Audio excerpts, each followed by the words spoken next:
Hello बच्चों, let us read this question. This question says, if the compound contains carbon, hydrogen and halogen, when carbon and hydrogen are to be estimated, the combustion tube at the exit should contain a, और हमारे options हैं option A copper spiral, option B silver spiral, option C lead spiral, option D iron spiral.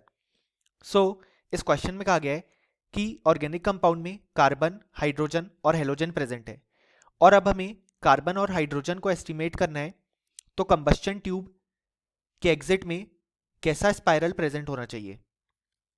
So इस question को solve करने के लिए जो की कॉन्सेप्ट रिक्वायर्ड है वो है कॉन्सेप्ट ऑफ लीबिग्स मेथड.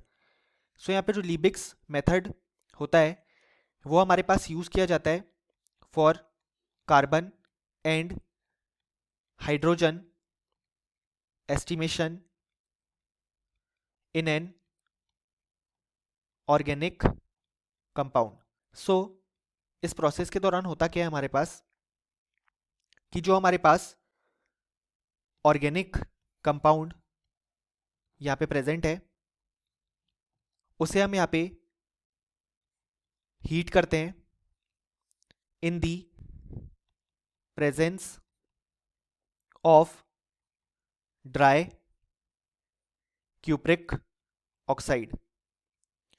अब यहाँ पे जब हम ड्राई क्यूप्रिक ऑक्साइड के प्रेजेंस में इस ऑर्गेनिक कंपाउंड को यहाँ पे हीट करते हैं तो यहाँ पे जो ऑर्गेनिक कंपाउंड में प्रेजेंट कार्बन है वो ऑक्सीडाइज हो जाता है टू फॉर्म CO2 और हाइड्रोजन ऑक्सीडाइज हो जाता है टू फॉर्म H2O.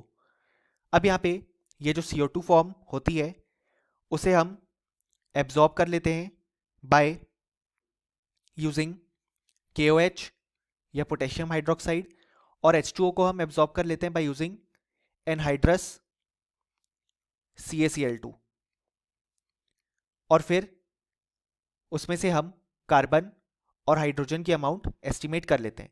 सो ये तो नॉर्मल मेथड है जब ऑर्गेनिक कंपाउंड में केवल कार्बन एंड हाइड्रोजन प्रेजेंट है, लेकिन हमारे क्वेश्चन में कार्बन एंड हाइड्रोजन के साथ हेलोजन भी प्रेजेंट है, यानी कि हमारे पास जो ऑर्गेनिक कंपाउंड गिवन है उसमें कार्बन और हाइड्रोजन तो है ही, साथ में हेलोजन भी प्रेजेंट है. सो अब हमें इस हेलोजन को प्रेसिपिटेट आउट कराना पड़ेगा ताकि ये हमारी जो दूसरे कंपाउंड्स हैं उनके साथ कोई रिएक्शन नहीं करे. सो हम यहाँ पे यूज करेंगे silver spiral at the exit of combustion tube. अब इससे होगा क्या, हमारे पास यहाँ पे जो सिल्वर स्पाइरल है उसमें बेसिकली सिल्वर या Ag प्रेजेंट है. सो ये हमारे पास हेलोजेंस के साथ रिएक्ट करके पीपीटी फॉर्म कर देगा रिस्पेक्टिवली AgCl, AgBr, AgI, जो भी हमारे पास हेलोजन प्रेजेंट है, और यहाँ पे ये इनका प्रेसिपिटेट फॉर्म कर देगा. सो ये अब किसी भी रिएक्शन में पार्टिसिपेट नहीं कर पाएंगे और हम एग्जैक्टली कार्बन और हाइड्रोजन को एस्टिमेट कर पाएंगे. सो यहाँ पे जो करेक्ट आंसर होगा वो होगा ऑप्शन बी सिल्वर स्पाइरल, और option A, C and D incorrect हो जाएंगे क्योंकि हमारे फाइनल रिजल्ट से मैच नहीं करते.